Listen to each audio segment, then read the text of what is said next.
Hey guys, it's Logan here with Hydra572. Imagine back with me, if you will, to a time when personal protection didn't look like a SIG or a Glock, or even like a 1911 or a revolver. No, we're talking about a time where firearms existed, but only in their very infancy. The technology certainly wasn't developed enough to be used as a personal protection weapon. If you wanted to protect yourself from an assault or a robbery, you would have to use some sort of melee instrument like a sword or a knife. It was this sort of environment that birthed the Spanish Espada ropera, which means clothing sword. This sword really was thought of as like a piece of clothing. You had it with you all the time. It was typically very ornate, and the richer you were, the more ornate your sword would be. Most of the time, these swords were simply there for decoration. But in times of need, for a duel or for personal protection, they were very, very powerful weapons. These swords ended up being relatively influential, inspiring the, and excuse my French, SP rapieri, which is the muffed French way of saying rapier, which was a very influential sword in the later part of the 15th century and then on for a few more centuries all throughout Europe. And also, these swords had very heavy influence on the swords that Hernan Cortés and other conquistadors would have brought to America when they had their conquests. It's actually the swords used in those voyages that Cold Steel cites as the inspiration for their Espada series of knives. I prefer to correlate these more with the Espada ropera swords, though, because I think they're more of a philosophical match. Moving on to intended usage, this really is a pocket sword. It's a little bit too large and unwieldy to be an EDC blade, in my opinion. To showcase that point, I will show you guys it next to another very popular EDC blade, the Spyderco Tenacious. You guys can see closed that the Espada is like an extra third as long, and open, it appears to be about twice as long. So, on the Espada, your hand is a little bit too far away from the cutting edge. Getting it out in public to cut open a package would just cause too much of a show. And honestly, it's just too large and unwieldy for a lot of EDC tasks. Understand that I'm not bashing on the knife. I think that we need more large knives like this that are unabashed about their use as a defensive implement. I think that's a really positive thing that Cold Steel does, and as you'll see when we get down to competition, not a whole lot of other knife companies are doing that. So keep that in mind when I go throughout the review. Most of the options that you have that compete with this blade are also made by Cold Steel, making it more a matter of choosing a blade profile and maybe a handle material that you prefer than really looking at other options. But we'll get to that down the road. Looking at pricing, $125.99 on Blade HQ, and the price fluctuates quite a bit on eBay. They come down a little bit from time to time. The blade profile, as you guys can see, is a beautiful Bowie clip-type design. Definitely seems to be Spanish-inspired, though, like I said, it's not really stylistically inspired by the Espada ropera, which had a straight blade instead of this awesome trailing clip point. Belly, we have plenty, as you guys can see there. You're going to have plenty of sweep for any slashes that you might be using to protect yourself. And tip, well, here you guys can see, they certainly favored the thick and strong aspect of the tip. I think if you had to do battlefield surgery with it, it's an awfully sharp tip, but it's not very acute. Like I said, you wouldn't want to be using this blade for your EDC, in my opinion. The steel is AUS 8. Which from Cold Steel has some pretty good retention. Sharpening can be a little bit wonky, though when done correctly, I typically found that you want to reprofile the entire edge after a couple honings, and then you can get a really durable edge, which is not bashing on the Cold Steel stock edge. It is very good. That's just the practice I've found that works the best. The grind, we have a beautiful partial hollow grind, as you guys can see there. A very, very cool looking blade, in my opinion. The deployment, well, you have a wave feature / thumb disc here. The wave feature does have some issues. As I said, this is a very large blade, so if you're like me and you wear something like a Leatherman style clip to your pocket, if you've got stuff in your back pocket, the Espada might hit on those things. It's not typically an issue, but I have had it happen before, and it makes an ugly metal sound, and I don't like it. Also, like I said, it is very large, so everything about the knife is large, including the thumb disc, and correspondingly this little space underneath the thumb disc, that has a little lip that can get caught on the lip of a pair of jeans, and then the knife doesn't wave all the way open, and it's just not a good situation. It's only on some pairs of pants that I have, not very many, and not when I do it quickly. I tend to, with a large knife like this, disengage the clip, then re-grip, and then pull out to do the wave. and I've found that to be pretty fast, and honestly, you're getting out a blade like this a little bit slower to have this much reach over something like a, I don't know, a resilience with a zip tie modification. I think it's worth it. Beyond that, we have the thumb disc. You could just pull it out of your pocket, being sure not to engage the wave feature, and engage or open it that way. You can also start by pushing on the thumb disc and then do the rest in inertial opening, and then also if you're willing to grip tightly and flick hard, you can get a full inertial opening, which I will not embarrass myself by trying to do from behind the camera. The lock, well, we have Triad Lock Perfection. The Triad Lock is exceptionally strong. At first, if it's your first Triad Lock, you will find it difficult to disengage. I got over it pretty quickly. You just have to work it in, break it in a little bit on your knife, and then just get used to pushing very hard on it. You have some extra engagement surface with the stop pin to disengage. So it feels a little bit differently than a normal back lock, but the strength that you get and the durability that you get is well worth it. Play, one of the things I love about the Triad Lock, there is none. Even with as large of a blade to lever on as this, there's no blade play. Look at that. The handle is mostly G10. This is a very coarse G10. I like that about cold steel. Liners, we have what they call abbreviated steel liners. We have very small liners. You guys can see they run from that portion of the back to, from that portion to that portion. And then they run about that deep to where the edge of my thumbnail is. So not a lot of steel there, but it does encase the stop pin, which is, I just pointed at the wrong pin, the stop pin, which is very important to the strength of the Triad Lock. And for those who are not aware, G10 isn't just a plastic, it is a very hideously strong material. So part of the reason that this knife feels so agile, feels so maneuverable for how large and how long it is, I'm very glad that they didn't include full-length steel liners, because then I think the knife would be heavier, a little bit more unwieldy, and it would just reduce some of that aspect that I like about it, that it feels maneuverable, it feels fluid in your hand. It feels like a very good fighting implement. Ergonomics, the only thing I don't like about the ergonomics is this extended grip option that you have here. Normally you would grip like this. I call this the extended grip option. You can try to do 2 fingers here or 1 finger there. I just don't like it very much. I think it curves your hand too much off axis from the blade, and that little bit of extra reach that you get isn't worth you swinging it and contacting here, and now the blade's spinning out of your hands, and the guy who was trying to mug you picks up your own knife and kills you with it. It just seems like an ugly situation. So I do like that we have a shelf here to encapsulate our hand. I do very much like that about the ergonomics. It makes the knife much more secure, makes it to where you can bash with the pommel. But this thing that they're talking about doing an extended grip may be on the extra large version. This is the large version, and they do make one that's even bigger, strangely. I've found that this is really the perfect size for me. It's already a little bit too big for some pairs of pants that I have. Again, very few of them. But I think the larger one would be too large for me. Maybe if you have very large pockets, you could get away with it, but this is a very optimal size for a normal men's jean pocket. Women, I don't know how you're going to carry this, because the people who make you guys' pants are bastards. I don't know how to help you with that. Sorry. But anyways, ergonomics are very good. Even for a pretty narrow in this dimension knife, it feels well-rounded. Like I said, it feels like you can roll around in your hand. Very fluid, very strong grip. I very much enjoy the ergonomics on the larger cold steel blades. Jimping, none, not needed, because like I said, it encapsulates your hand. This thing isn't leaving your hand under any normal circumstances, even in a defensive situation. And I very much like about the ergonomics that you can do a very extended Filipino grip, get that thumb engaged in your grip. I think that's a positive thing that we could see on more fighting type blades, is a provision for a long Filipino grip. It just feels more powerful to me. The clip, well, it works for me. It's tip up only, reversible to both sides. I guess some person's going to want tip down. It's not me. I love tip up. And that works for the wave feature. So the clip is good. It gives you enough portion to grab. And really in your pocket, this thing doesn't seem like a massive pocket sword. It really does disappear inside most pockets. Like I said, there are some that I sort of have to clip it on weird so that I can have it going on a diagonal so that it doesn't fill up the whole pocket and stick out so that I can clip it on. That's too bad, but this is a large knife.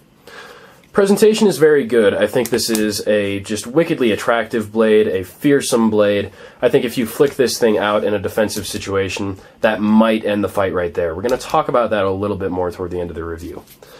Quality, well, the stock finish is a bead blast. This hand-rubbed satin that you guys have been seeing the whole time, this was actually done by the previous owner. That was done by Sibo Strip, Sebastian, as you guys might know him. Really cool guy who I bought this blade from, and he did this beautiful hand-rubbed satin. Cold Steel sends it with a bead blast, which I think is less attractive and also more prone to rust.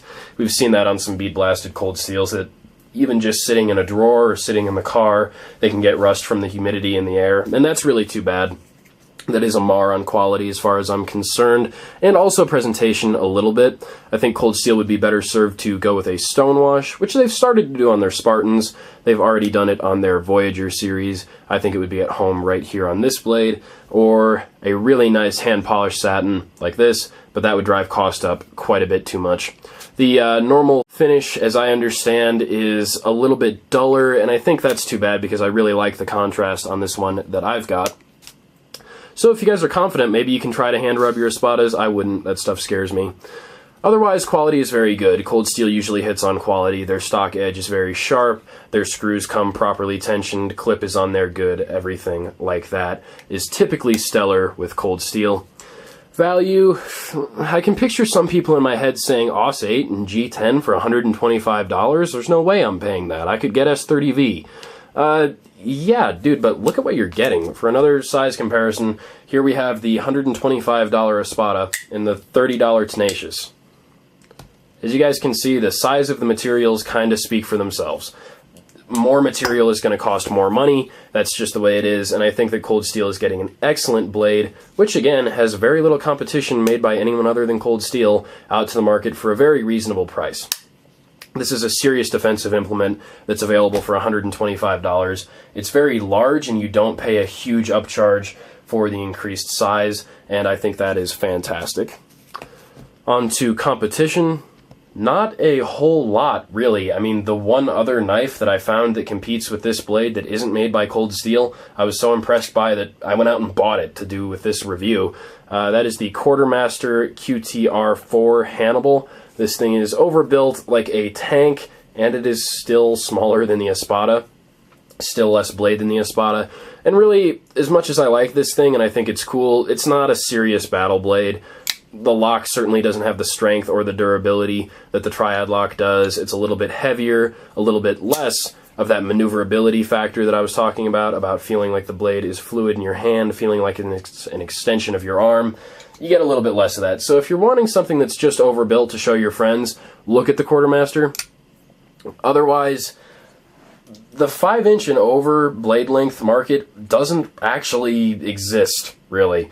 Spyderco doesn't make one, Kershaw doesn't make one. Not for folding knives. You're pretty much looking at Cold Steel if you want a blade that is longer than 4.5 inches, which I think is fantastic to work into your system as part of your defense. Another very real option is to carry a fixed blade. 2 fixed blades here for comparison.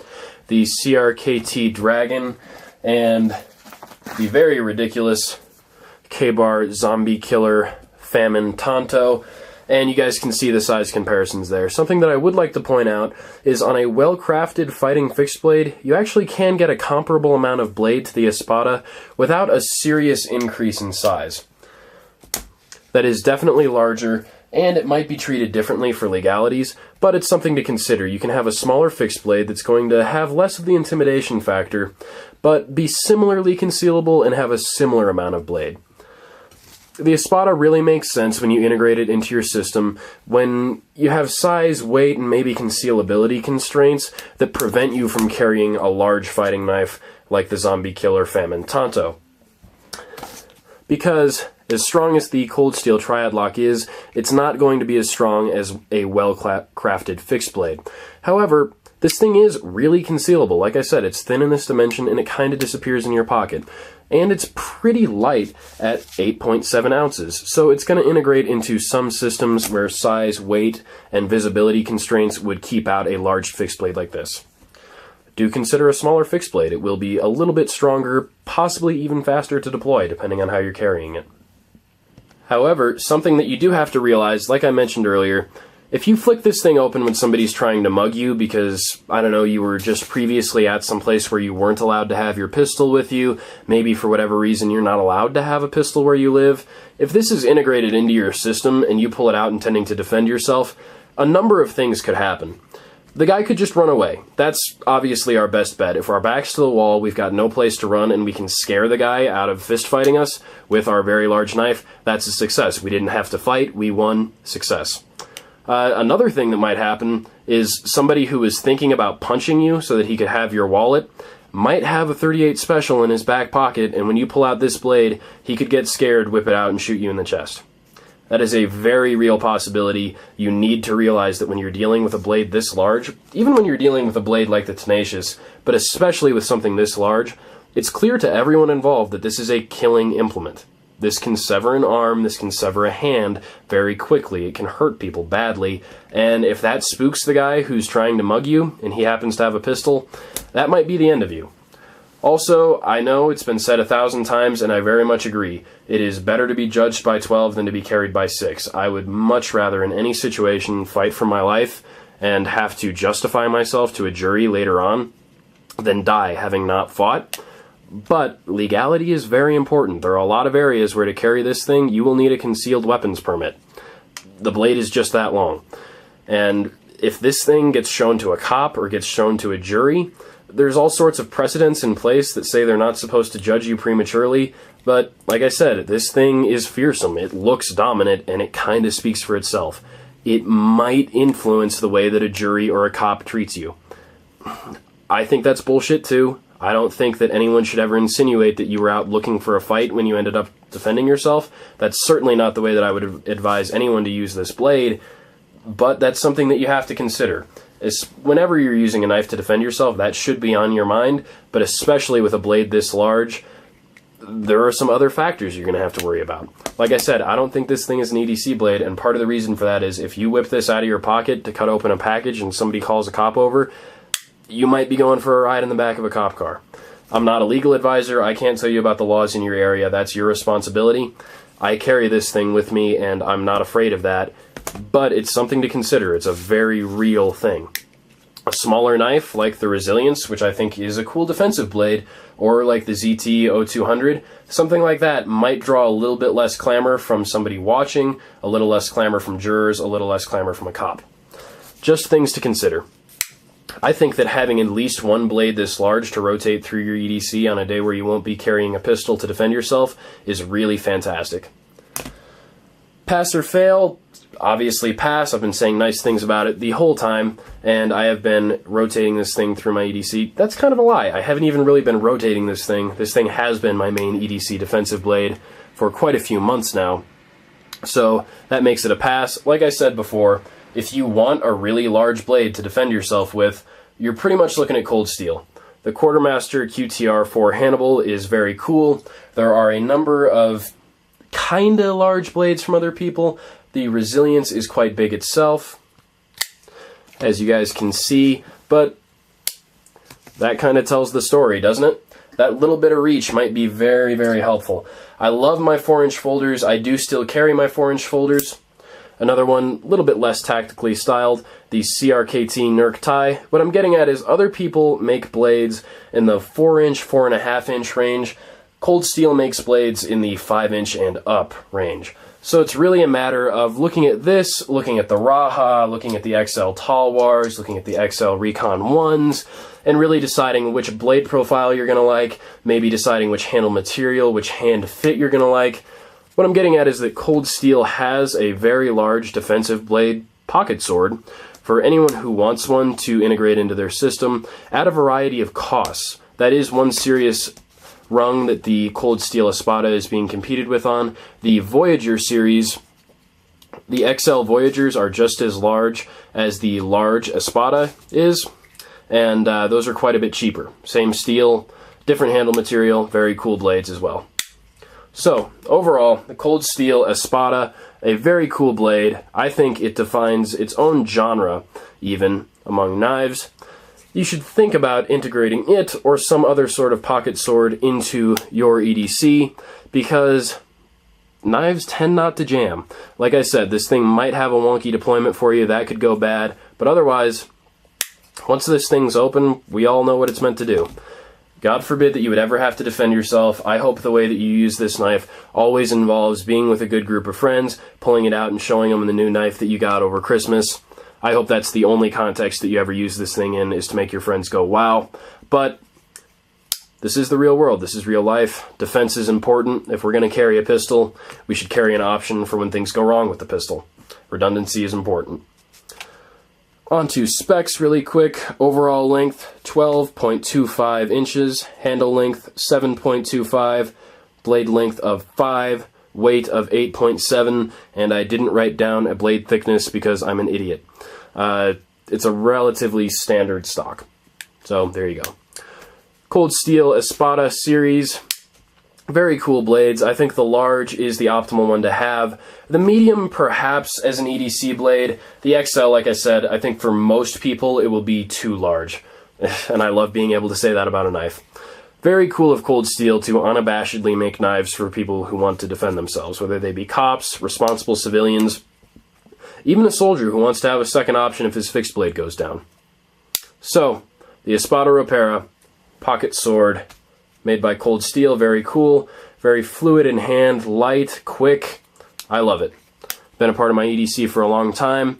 Like I said, some knives are difficult for me to review because they've been integrated into the system for so long that I know their quirks, but they're inseparable from me. I love them. This is one of those blades. Thank you guys for watching. Stay tuned for more of the same.